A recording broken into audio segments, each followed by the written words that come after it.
I'm Debbie Weaver, and this is my second speech for oral communications. Today's speech is on information.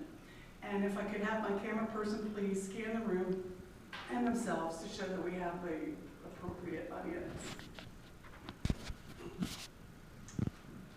Thank you.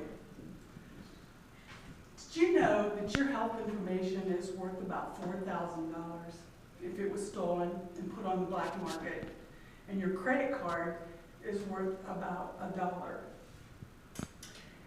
And as a privacy officer, it is my goal and my functions to maintain that patient information security. It's one of my biggest fears that working for a small community hospital, that this information will be left unattended and stolen. And the cost that is attached with that is huge today, because identity theft has grown so much over the years that it's a challenge to take care of that information that's been created and been transported and whatever medium that we're keeping it in.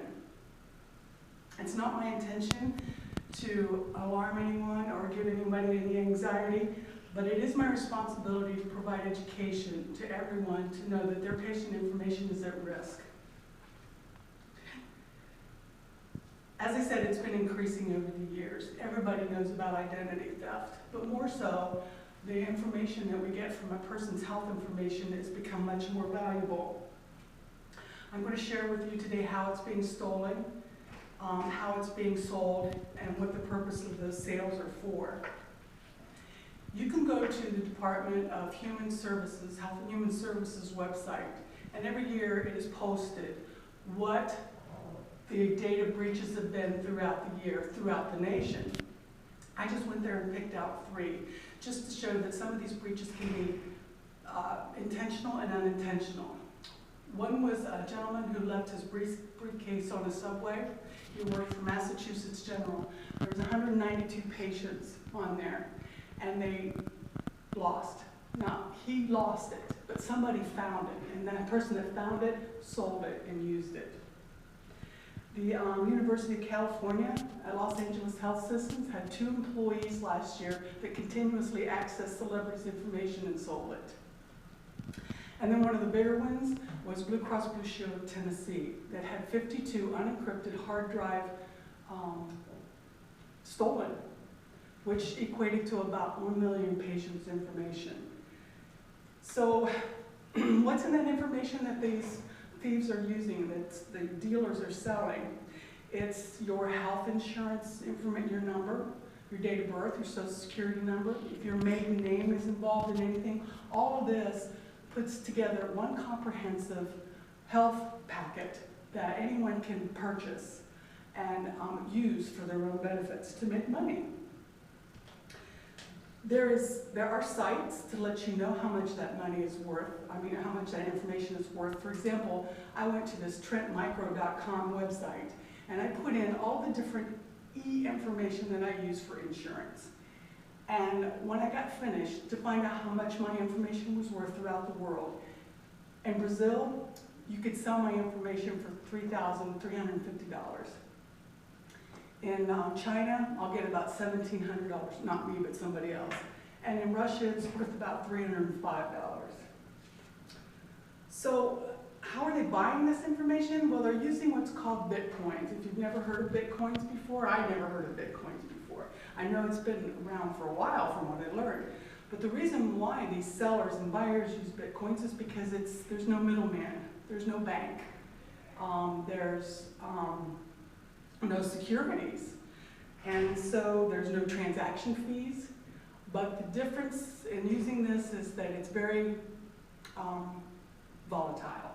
That information can easily be stolen from one person for another, or it's as easy as pressing a delete key and removing all of it from your computer.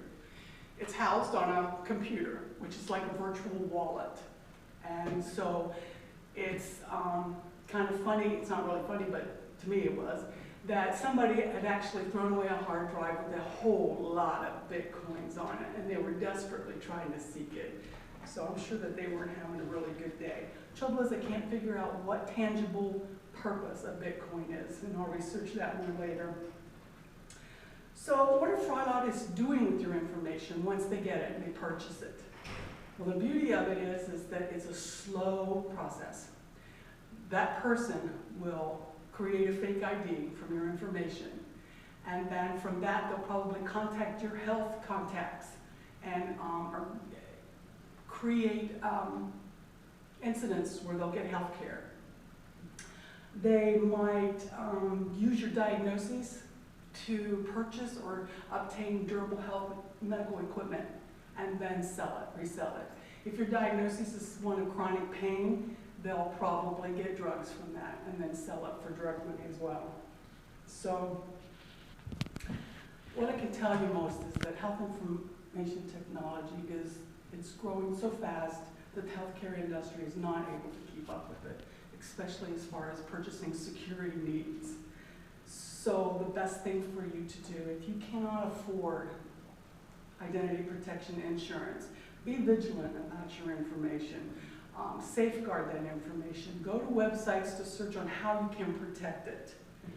And then, because once your information is stolen, and it will get stolen, the cost is going to run so deep in your pocket and in your lives. Thank you.